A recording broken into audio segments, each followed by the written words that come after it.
ठीक है। अच्छा, टॉपिक मैं आपको बता रहा हूं, आज जो हम स्टार्ट करने वाले हैं उस टॉपिक का नाम वाइटल साइन। कौन सा? Vital sign. नाम सुनाए? पहले सुनाए कभी? नहीं सुना या सुना, कोई बात नहीं, हम समझा रहे हैं आज, आपको समझ में आएगा बहुत अच्छे तरीके से।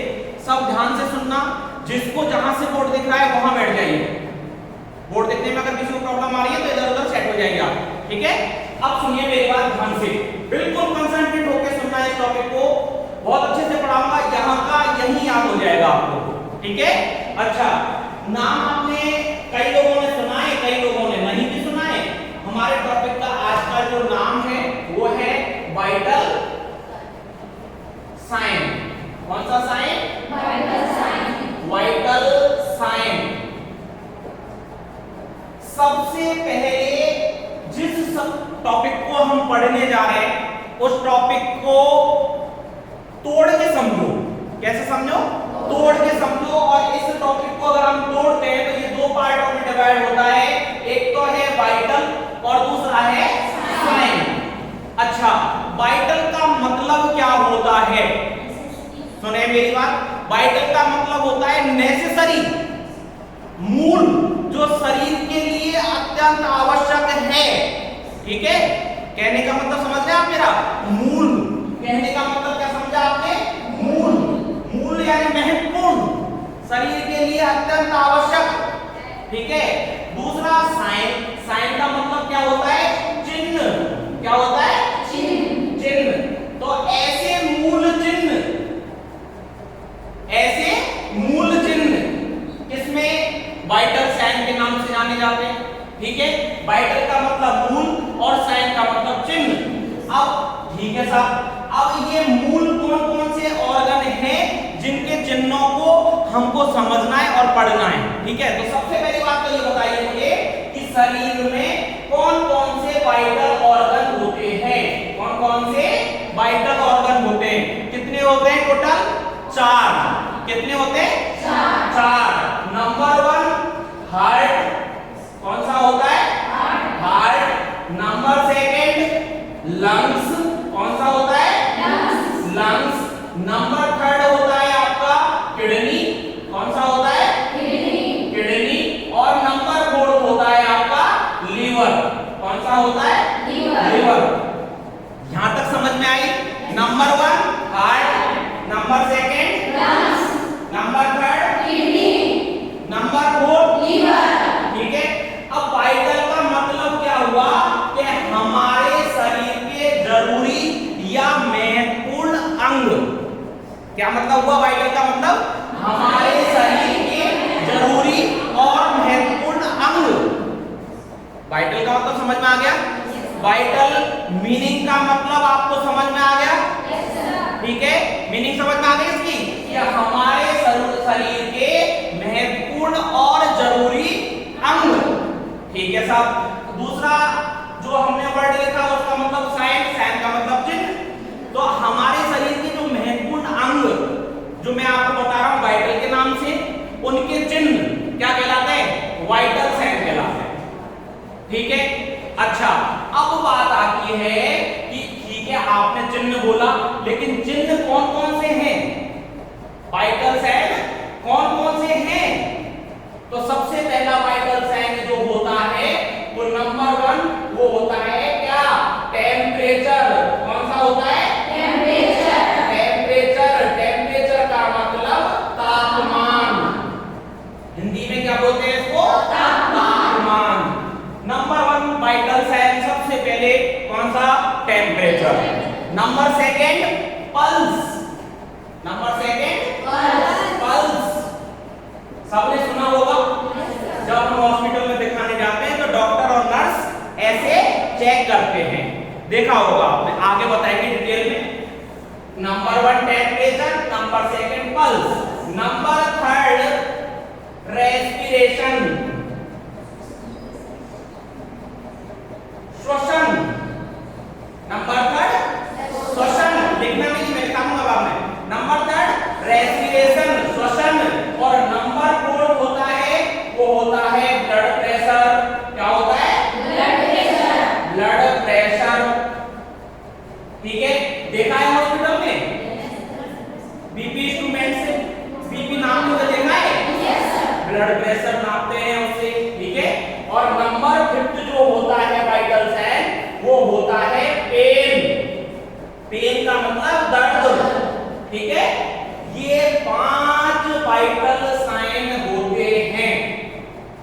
समझ में आ गई मेरी बात?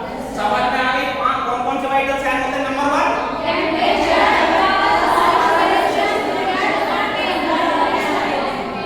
ठीक है।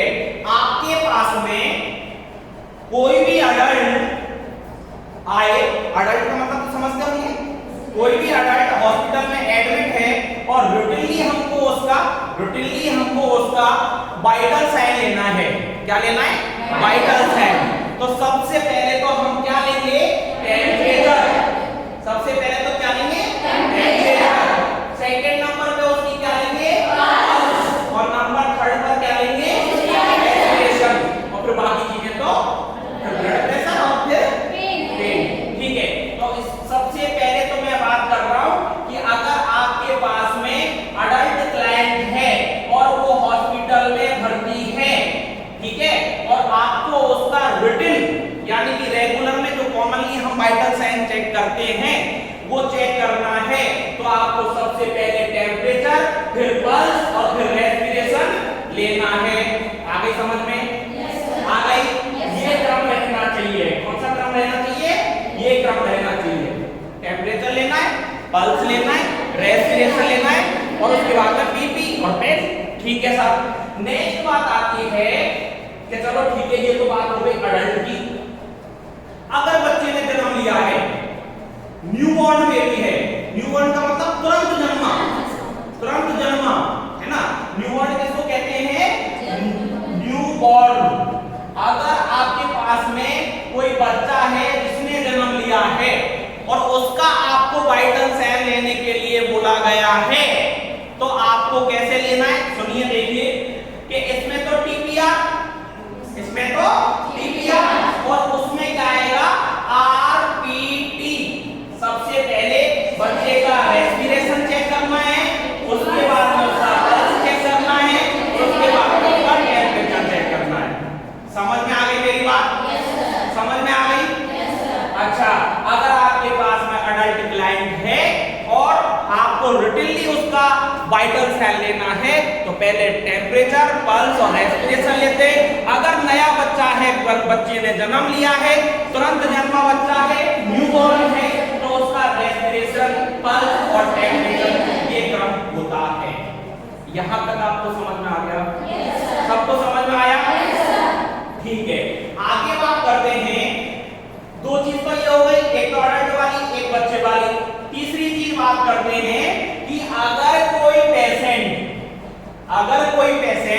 अगर कोई क्लाइंट इमरजेंसी कंडीशन में आया है। कौन सी कंडीशन में आया है?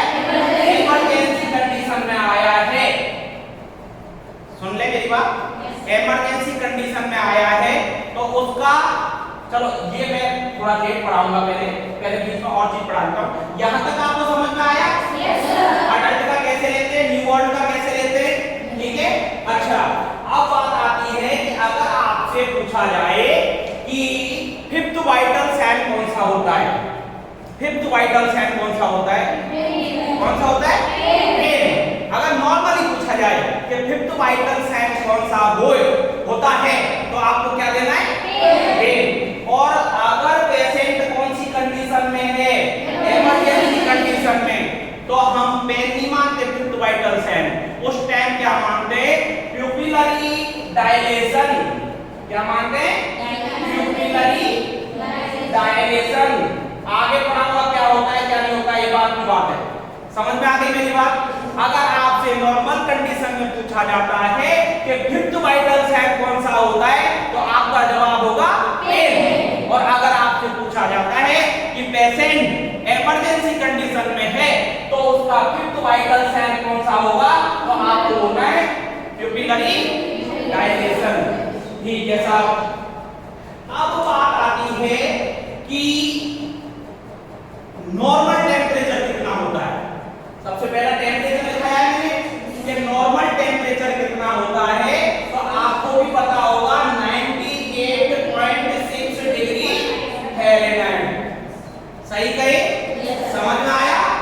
अच्छा, अगर इसको सेल्सियस में लिखना है तो मैं क्या लिखूंगा? 37 डिग्री सेल्सियस।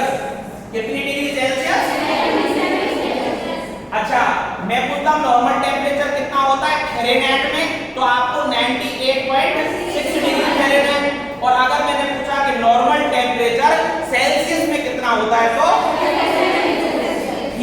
अब बात आती है पल्स की कि नॉर्मल पल्स कितनी होती है। अब नॉर्मल पल्स कहने को तो एक एवरेज 72 पढ़ते आए हम, है ना, लेकिन अगर आपसे पूछे कि नॉर्मल पल्स कितनी होती है तो आपको बोलना है 60 से लेके 100 बीट पर मिनट। 60 से लेके और 100 तक जितनी भी बीट आ रही हैं वो नॉर्मल पल्स रेट होती है। ठीक है, अगर 100 से ऊपर है या 100 से नीचे है, 100 से ऊपर वाली को तो ब्रेडिकार्डिया बोलते हैं और 100 से नीचे वाली को ट्रैकीकार्डिया बोलते हैं। समझ में आ गई मेरी बात?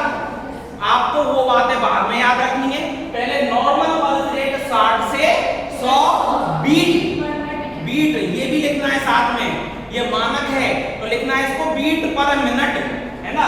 अब बात आती है रेस्पिरेशन। रेस्पिरेशन का मतलब क्या होता है? श्वसन।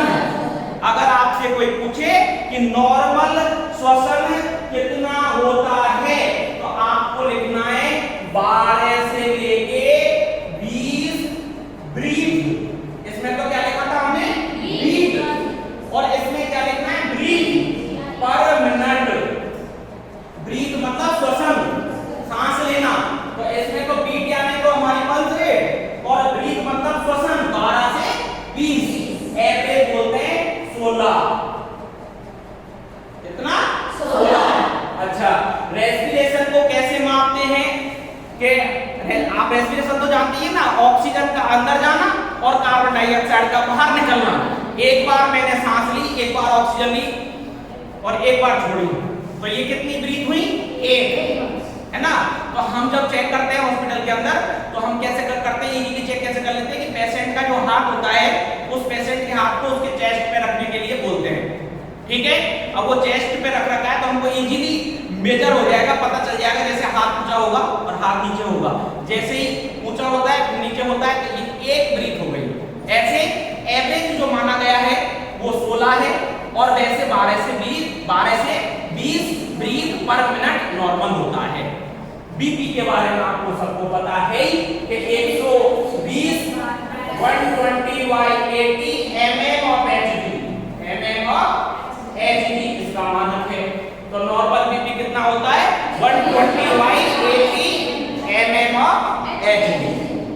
यहां तक सबको समझ में आया या नहीं बताइए? यस और नॉट? Very good. अच्छा, अब बात करते हैं कि चलो सर ये बात ठीक है, आपने बताया वाइटल ऑर्गन ये होते हैं, इनके मूल चिन्हों को वाइटल साइन कहते हैं और वाइटल इनके जो मूल चिन्ह हैं वो ये 5 चिन्ह हैं। ठीक है, अब ये बताइए कि ये 5 चिन्ह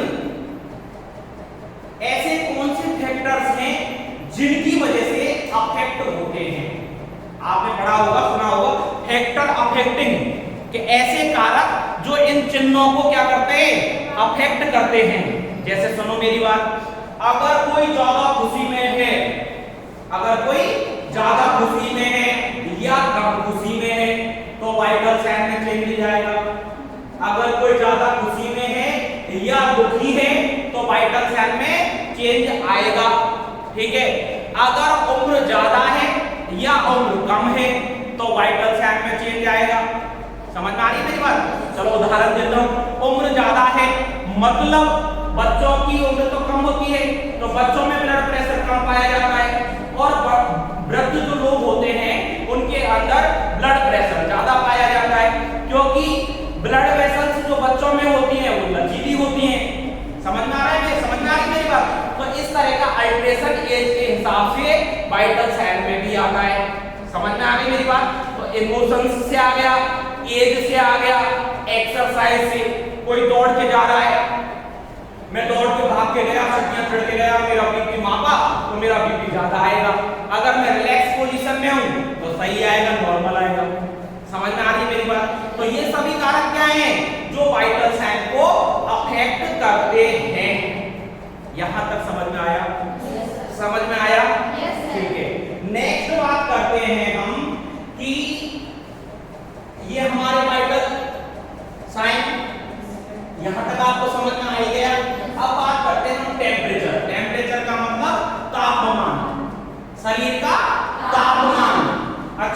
टेम्परेचर कहते किसको है? टेम्परेचर कहते किसको है? तो मैं आपको एक बात समझाता हूं कि temperature is the production of heat and lost the body. समझ में आ रही है मेरी बात? प्रोडक्शन हीट के प्रोडक्शन और हीट के लॉस के बैलेंस को टेम्परेचर कहते हैं। बॉडी के टेम्परेचर कहते हैं। समझ में आ रही है मेरी बात? कि बॉडी के तापमान का बढ़ना, बनना और उसका लॉस होना, इन दोनों का बैलेंस बॉडी में बॉडी टेम्परेचर कहलाता है। क्या कहलाता है? बॉडी टेम्परेचर कहलाता है। समझ में आया या नहीं आया? तो एक तो हम ऐसे कह सकते हैं कि degree of heat that is maintain by human body, degree of heat that maintain by human body. Second definition क्या लिखा है मैंने बताई आपको कि heat produce and heat lost by the body. कहने का मतलब ओवरऑल कि हीट के प्रोडक्शन और हीट के लॉस के बैलेंस को बॉडी में बॉडी का तापमान कहते हैं। समझ में आ गई मेरी बात? समझ में आई या नहीं आई? अरे आई या नहीं? ठीक है। अच्छा, आगे चलते हैं कि ऐसे, अब ये बात तो हो गई कि हीट का प्रोडक्शन, तो हीट का जो प्रोडक्शन होता है और हीट का लॉस होता है, तो इनको क्या टर्म देते हैं अपन? तो हीट के प्रोडक्शन को तो थर्मोजेनेसिस कहते हैं। क्या कहते हैं? थर्मोजेनेसिस। थर्मो मतलब हीट और जेनेसिस मतलब बनना, प्रोडक्शन। हीट के प्रोडक्शन को तो थर्मोजेनेसिस कहते हैं। थर्मोजेनेसिस का मतलब क्या होता है? थर्मो मतलब हीट और जेनेसिस मतलब प्रोडक्शन। हीट के बनने को क्या कहते हैं? थर्मोजेनेसिस। और दूसरा अपोजिट वर्ड है वो है थर्मोलाइसिस। थर्मो का मतलब हीट और लाइसिस का मतलब लॉस, मतलब हीट का क्षय होना और हीट का बनना। थर्मोजेनेसिस का बनना और लाइसिस मतलब क्षय होना। यहां तक समझ में आ गया? समझ में आया या नहीं आया? बॉडी के तापमान का ये मैंने आपको बैलेंस बताया, प्रोडक्शन और लॉस्ट से बैलेंस बन, दोनों का बीच का जो बैलेंस है उसको टेम्परेचर कहते हैं। थर्मोजेनेसिस का मतलब होता है तापमान का प्रोडक्शन होना और लाइसिस का मतलब होता है लॉस होना। ठीक है, नेक्स्ट बात करते हैं। टेम्परेचर चालू कर दिया हमने अब, ठीक है? टेम्परेचर की तो बात कर रहे हैं। अरे बोलो। अरे टेम्परेचर की डेफिनेशन आपको बता दी कि टेम्परेचर किसको कहते हैं। उसके बाद में मैंने आपको क्या बता दिया कि हीट का प्रोडक्शन और ये थर्मोजेनेसिस और थर्मोलाइसिस बता दिया। हीट का प्रोडक्शन को तो थर्मोजेनेसिस बोलते हैं और हीट के लॉस हो जाने को लाइसिस बोलते हैं। अब बात करते हैं हम टेम्परेचर के अंदर कि ऐसी कौन कौन सी साइड है, ऐसी कौन कौन सी बॉडी में जगह है जहां से तापमान लिया जाता है। ठीक है? अच्छा,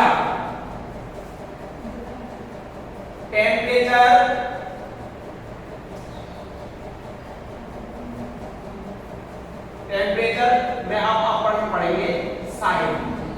साइड यानी जगह। ऐसी कौन कौन सी जगह है? तो आपने देखा होगा थर्मामीटर को ऑरली लगाते हुए देखा है। ऑरली यानी मुंह में। अरे सबसे पहली साइड ऑरली, सेकंड नंबर की एक्जिला,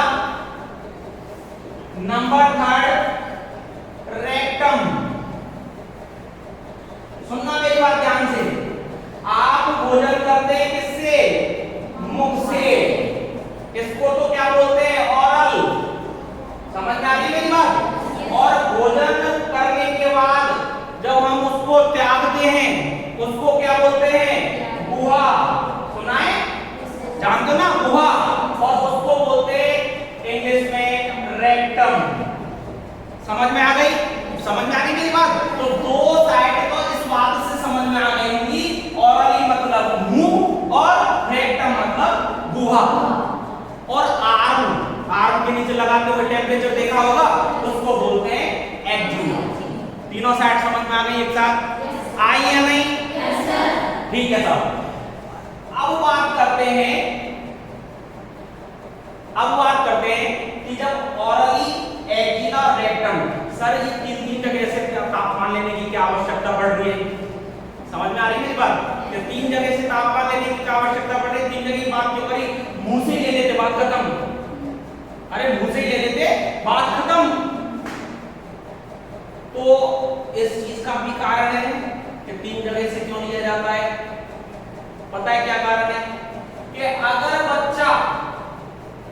बच्चा 6 साल से कम है, कितने साल से कम है? 6 साल से कम है, तो उसका टेम्परेचर हम ऑरली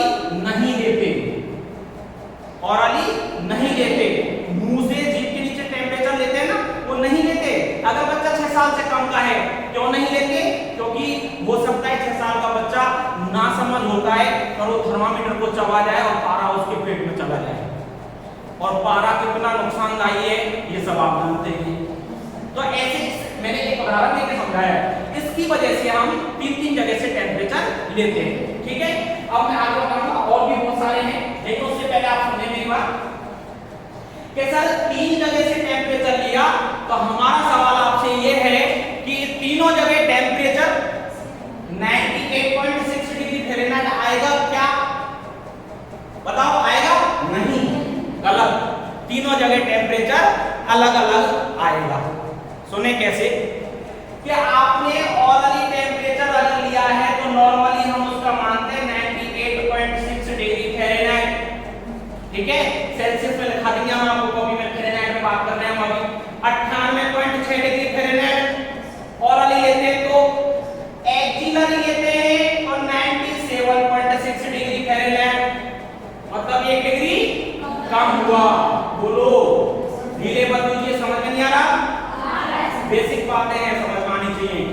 अगर हमने ऑरली लिया है तो टेम्परेचर नॉर्मली कितना मानते हैं हम? अगर टेम्परेचर को हमने एक्जिला से लिया है तो,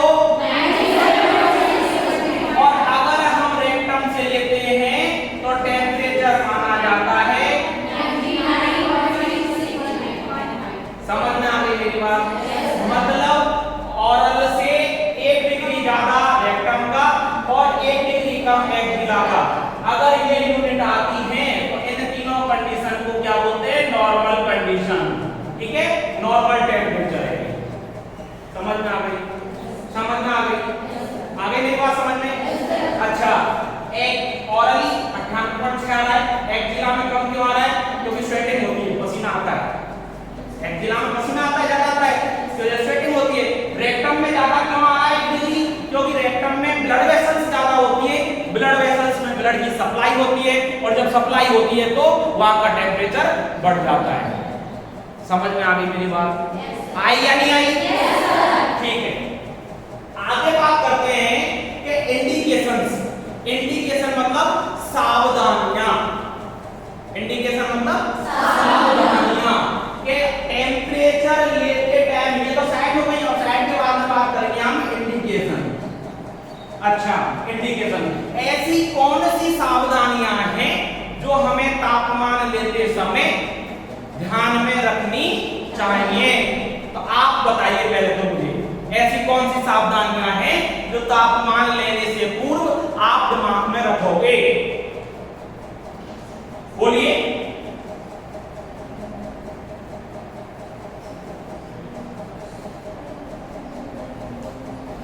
अच्छा, मेरी बात सुनिए, क्या हमें सावधानी रखनी है, हमारी इंडिकेशन है कि टेम्परेचर लेते टाइम कि अगर कोई भी पेशेंट ने खाना खाया है, पानी पिया है, एक्सरसाइज की है या तंबाकू चबाई है, तो उसका टेम्परेचर हम नहीं लेते हैं। कितनी देर तक के लिए डिले करते हैं? 15 मिनट तक के लिए। कितनी देर तक के लिए? 15 मिनट के लिए डिले कर देते हैं, 15 मिनट बाद में उसका टेम्परेचर लेते हैं। समझ में आ गई? तो हमारा इंडिकेशन क्या है कि अगर किसी पेशेंट ने तंबाकू चबाया हो, नहा कर आया हो, खाना खाया हो, पानी पिया हो, एक्सरसाइज की हो,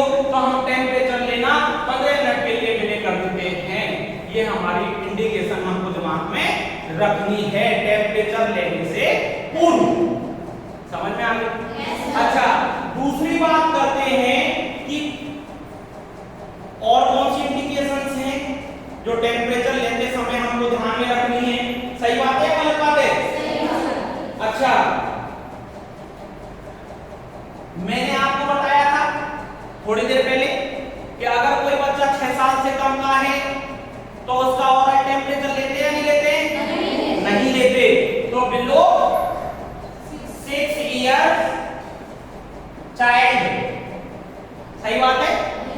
ये सावधानियां हो गई।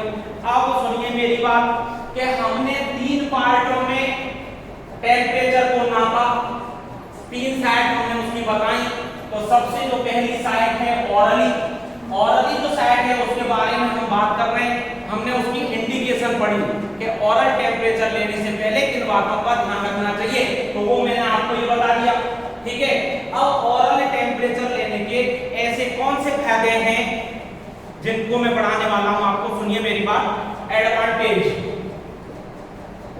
ओरल यानी कि मुंह से जीभ के नीचे जो हम टेम्परेचर लेते हैं थर्मामीटर लगा के, उनके कौन कौन से फायदे हैं सुनिए मेरी बात। एक तो क्या है कि सबसे मेन जो कॉमन फायदा है वो ये है कि मुंह से ओरली टेम्परेचर लेना सबसे ज्यादा सुविधाजनक है।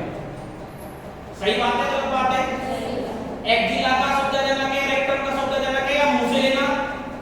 ओरली लेना? ओरली नॉर्मली बोला, थर्मामीटर दिया, ले भाई इसको जीभ के नीचे लगा लो, है ना। अगर आप एक्जिला से लोगे या रेक्टम से लोगे तो उसकी पोजीशन चेंज करोगे, है ना, उसके कपड़े भी डाउन करने पड़ेंगे आपको, और ओरली करना आपको बहुत सुविधाजनक है। समझ में आई मेरी बात? है ना। दूसरी बात, ओरल टेम्परेचर लेने का फायदा क्या है कि यहां पर ब्लड सप्लाई जो होती है ना वो प्रॉपर होती है। क्या होती है? ब्लड सप्लाई प्रॉपर होती है। आपने जीभ को कभी देखना शीशे में यूं करके उठा के जीभ को देखना, उसके नीचे आपको खूब सारी ब्लड वेसल्स दिखाई देंगी, तंतु लाइन दिखाई देंगी। वो क्या है? ब्लड वेसल्स है ना। तो वहां पे ब्लड वेसल्स है तो ब्लड सप्लाई कैसी होगी? प्रॉपर होगी। तो एक तो हो गया सुविधाजनक होता है, दूसरा ब्लड सप्लाई प्रॉपर होती है। समझ में आ गई मेरी बात? ये तो इसके फायदे हो गए। अब तीसरी बात जो हम लिखने जा रहे हैं वो ये है कि कॉन्ट्रा इंडिकेशन। कॉन्ट्रा इंडिकेशंस क्या है? समझ में आ रही है बात कि कॉन्ट्रा इंडिकेशंस क्या है, किन कंडीशंस में हमें ओरल टेम्परेचर नहीं लेना है। समझ में आ रही है बात? यहां भी हालांकि मैंने वही बात बोली थी, इंडिकेशन में ये ध्यान रखना है हमें, लेकिन ये भी ध्यान रखना है कि ऐसी ऐसी स्थिति में हमको मुंह से तापमान नहीं लेना है। तो एक तो कौन सी हो गई? बच्चा 6 साल से कम है। दूसरा कौन सा हो गया कि अगर कोई भी पेशेंट अनकॉन्शियस है। क्या है? अनकॉन्शियस है, मतलब अचेतन अवस्था में है। और अचेतन अवस्था में तो ओरल टेम्परेचर क्यों नहीं लेते? क्योंकि वो जीभ के नीचे थर्मामीटर को प्लेस नहीं कर पाएगा, पकड़ नहीं बना पाएगा, और टेम्परेचर सही नहीं आएगा। हो सकता है वो दांतों से चबा भी दे तो पारा अंदर चला जाएगा, वो भी नुकसानदायी है। समझ में आ गई मेरी बात? तो एक तो ये हो गई बच्चा 6 साल से कम, तो हमें ओरल टेम्परेचर नहीं लेना है। दूसरा, पेशेंट अनकॉन्शियस है तो हमें टेम्परेचर ओरली नहीं लेना है। ठीक है। नंबर 3 कि अगर कोई भी पेशेंट मेंटली इल है, कैसा है?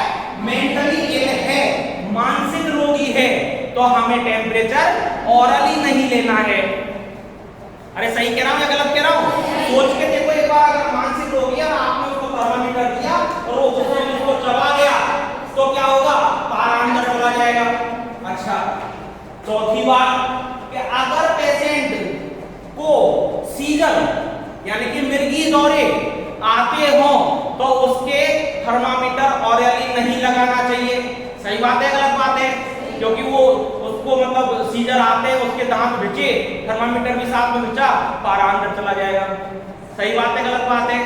अच्छा, नेक्स्ट बात है कि अगर किसी पेशेंट को डिहाइड्रेशन हो रखा है, अगर किसी पेशेंट को डिहाइड्रेशन जानते हो, शरीर में पानी की कमी, है ना, कब होती है? मैक्सिमम डायरिया में होती है ना। अगर कोई पेशेंट को डिहाइड्रेशन है तो उसको ओरल टेम्परेचर नहीं लेते हैं। क्यों नहीं लेते हैं? कि पानी की जब कमी आ जाती है तो मुंह सूख जाता है, मुंह सूख जाता है तो जीभ पे एक कॉट बन जाता है, कॉट यानी परत सी आ जाती है, उसकी वजह से प्रॉपर ब्लड सप्लाई और प्रॉपर जो टेम्परेचर है वो हम मेजर नहीं कर पाते। तो ये किसकी क्या हो गई? कॉन्ट्राइंडिकेशंस हो गई। समझ में आ गई मेरी बात? यहां तक सबको समझ में आया या नहीं आया ये मुझे बताइए, है ना। अभी हमने सबसे पहले तो वाइटल साइन पढ़े, 5 वाइटल साइन होते हैं, 5 में से एक उठाया टेम्परेचर। टेम्परेचर की साइड में 3 साइड होती है, ऑरली, एक्टिवा, रेक्टम। ऑरल के बारे में हमने पढ़ा, समझ में आ गया? यहां तक क्लियर हो गया? किसी को कोई समस्या? अच्छा, जब यहाँ हीट प्रोडक्शन हो रहा था और हीट लॉस हो रहा था तो एक बात ये आ रही थी कि हमारे शरीर में तापमान को कौन रेगुलेट करता है? हमारे बॉडी के अंदर तापमान को कौन रेगुलेट करता है? आपने सुना होगा हाइपोथैलेमस। कौन? हाइपोथैलेमस। हाइपोथैलेमस कौन करता है? अगर आपसे कोई पूछे कि हमारे शरीर के तापमान को कौन मेंटेन करता है तो आपका जवाब हाइपोथैलेमस। ठीक है, समझ में आई मेरी बात? अच्छा, एक और बात, इस शरीर के तापमान में एक दिन में नॉर्मली शरीर के तापमान में एक दिन में कितना उतार चढ़ाव होता है? मतलब ऐसा थोड़ी है कि आपने दोपहर 12 बजे मेरा टेम्परेचर लिया और मेरा टेम्परेचर माना कि 98.6 डिग्री आया, तो हो सकता है 3 बजे ज्यादा आए, 6 बजे शाम को और ज्यादा आए, सुबह 6 बजे कम आए। ऐसा ऊपर नीचे होता रहता है ना, उतार चढ़ाव होता है। अरे तापमान, शरीर के तापमान में वृद्धि और कमी होती रहती है। तो ये कैसे होती है? आधा डिग्री से लेके 1 डिग्री, एक दिन में कितनी? आधा डिग्री से 1 डिग्री। आपको समझ में आया यहाँ तक? यस और नॉट? Yes sir. पक्का? पक्का? यहाँ तक समझ में आ गया? सही बताओ? ठीक है।